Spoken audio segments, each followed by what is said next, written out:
Hello friends. சமையலை தாண்டி நம்மளுக்கு எவ்வளவோ வேலைகள் வீட்டில் இருக்கும்.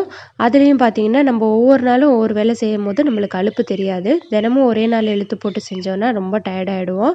அதனால நான் பார்த்தீங்கன்னா ஒவ்வொரு நாளைக்கு ஒவ்வொரு வேலையை பெண்டிங் வச்சுப்பேன். இன்றைக்கி இதை செய்யணும், நாளைக்கு இதை செய்யணும் அப்படின்ற மாதிரி அன்றைக்கி நாள் ஸ்டார்ட் ஆகும்போதே பிளான் பண்ணிவிடுவேன். இன்றைக்கி பார்த்தீங்கன்னா சீரகம் தூள் காலியாகிடுச்சு, அதை பொடி பண்ணி வச்சுட்டேன்.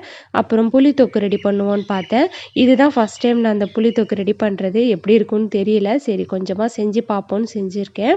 பசங்கள்லாம் ஸ்கூலுக்கு அனுப்புனோன்னா வேலை நம்மளுக்கு க்ளீனிங் வேலையாக தான் இருக்கும். அது ஒவ்வொரு பக்கம் கிடக்கும். எல்லாத்தையும் எடுத்து வைக்கிறதுக்கே நம்மளுக்கு 1/2 hour பத்தாது.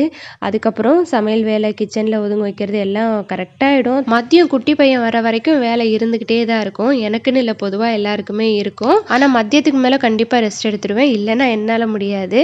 ஏதாவது ஒரு வேலை பெண்டிங்கில் வச்சுருந்தேன்னா அதை நாளைக்கு பார்த்துப்பேன். பாய். இன்னொரு மினி விலாகில் பார்க்கலாம்.